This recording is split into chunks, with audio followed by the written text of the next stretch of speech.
Hey y'all, and welcome to PolitiBrawl. My name is Brian, and this Congresswoman hits the nail on the head and perfectly outlines exactly what is going on with the Biden crime family. Professor Gerhardt, I love the analogy that you used about the speeding ticket with Hunter Biden. Let me also see if you would agree with this analogy. If a criminal pulls a trigger for a murder, he's guilty, right? And we can prove it. But don't you also agree with me if somebody ordered that hit, we would charge him too? It's interesting that you don't use that analogy. That's number one. Number I have two, a reason for not using it, but yeah. Yeah, because it doesn't fit the narrative is the reason. No, because number there's no two, I'm evidence amazed at, and I love the fact that Trump lives rent-free in the Democrats' heads every day. That is a beautiful thing, even though we're here talking about the impeachment inquiry of Joe Biden. With that said, I want to talk about the damning evidence of Joe Biden's role in his family's business schemes in Romania. While Joe Biden was president, he was directly involved in the United States policy and anti-corruption efforts in Romania. That's a fact. On May 21st, 2014, the then Vice President Biden delivered an anti-corruption speech in Romania, right? On September 28th, 2015, the president visited with the then Vice President Biden, the Romanian president visited with the then Vice President Biden at the White House to discuss anti-corruption efforts, right? Got a theme of corruption, anti-corruption, right? I hope y'all are tuning in, because this is the best explanation of how Joe Biden has laundered his money that I've ever heard. This is succinct, it's brilliant, she's got the receipts. Keep listening, because this is an airtight argument as to why these impeachment debates keep on popping up. Gabriel Popovich, a corrupt Romanian oligarch, in the subject of a criminal probe, he's a subject of a criminal probe and prosecution for corruption and bribery in Romania. This committee has reviewed transactions showing that the Biden family received money from a foreign company run by this Russian oligarch, corrupt Gabriel Popovich. 5 weeks after the Romanian president visited with Vice President Biden, Popovich begins paying Hunter Biden and his associates, Rob Walker, through his company, Bladen Enterprises.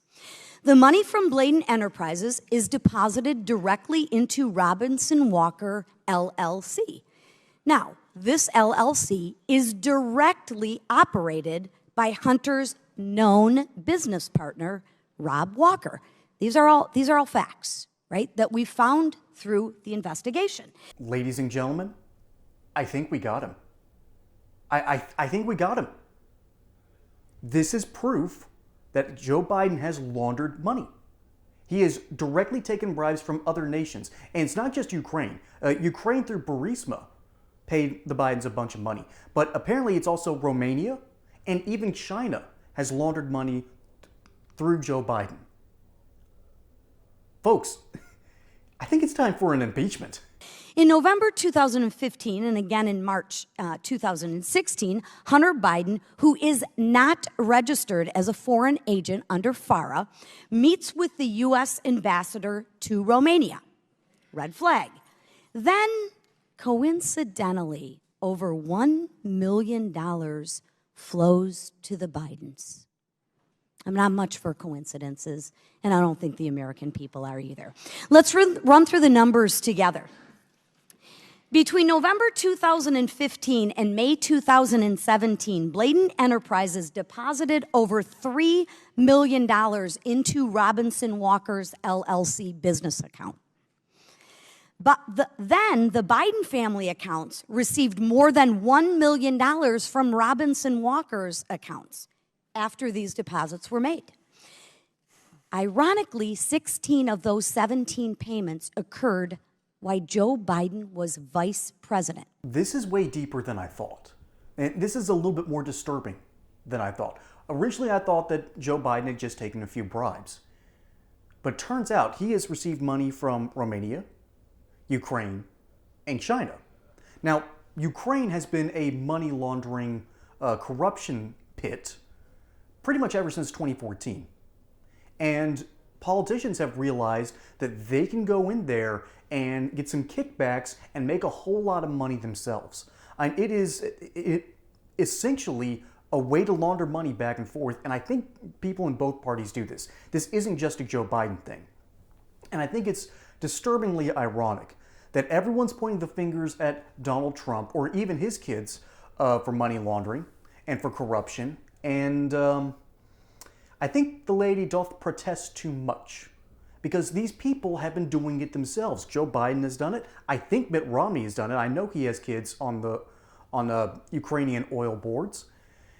A lot of high-profile politicians use their families and use their leverage in order to line their pockets. It is gross, and there's no easy way to stop it. And this corruption is fairly deep, but I think the worst part about this is that we can't go onto normal mainstream media sites and shout this from the rooftops, because no one's going to hear us, no one's going to believe us, because what they have been force-fed will keep them from ever believing the truth. And the truth is, Joe Biden used his son Hunter to launder money for about a decade. He used his position as vice president to threaten Ukraine and to protect Hunter Biden and to protect Burisma. Then he did it also in Romania and China. And if we were to shout that from the rooftops, we're going to get shouted back down, because we're going to trigger far too many people. And if you want to trigger liberals in your life, go over to my friends at baseby.shop, link in the description below, check out their merch, and show the world just how conservative you really are. So folks, this runs deep. This corruption is awful. But we have a chance to stop it, or we at least have a chance to do something about it. And that comes up in November. And I hope you'll remember which candidate exposed the world how the money laundering actually works, and which candidate used it to line his own pockets. That's the choice we've got to make in 2024. Folks, my name is Brian. Hope you enjoyed that segment here on PolitiBrawl. Don't forget to like and subscribe. Catch you on the next one. Until then, y'all have a good one.